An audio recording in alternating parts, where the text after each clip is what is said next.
प्रसादेवं गौरीपुत्रं विनायकं भक्तावासं स्मरे नित्यं आयुः कामार्थसिद्धये।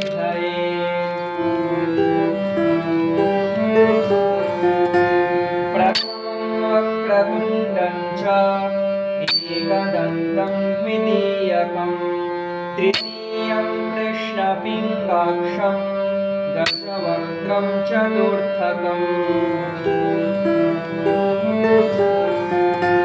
लम्बोदरं पञ्चमं च षष्ठं विकटमेव च सप्तमं विघ्नराजेन्द्रं धूम्रवर्णं तथाष्टमम्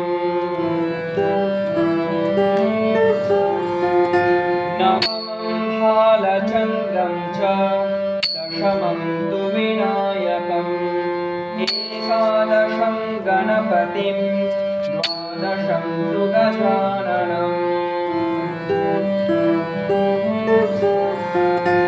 द्वादशैतानि नामानि त्रिसन्ध्यः पठेन्नरः न च विघ्नभयं तस्य सर्वसिद्धिकरं प्रभो।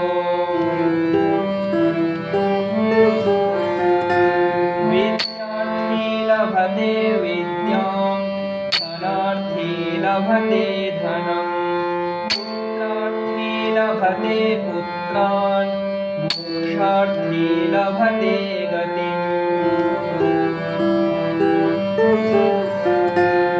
जपेत् गणपतिस्तोत्रं षड्भिर्मासैः फलं लभेत् संवत्सरेण सिद्धिं च लभते नात्र संशयः। अष्टभ्यो ब्राह्मणेभ्यश्च लिखित्वा यः समर्पयेत् तस्य विद्या भवेत् सर्वा गणेशस्य प्रसादतः।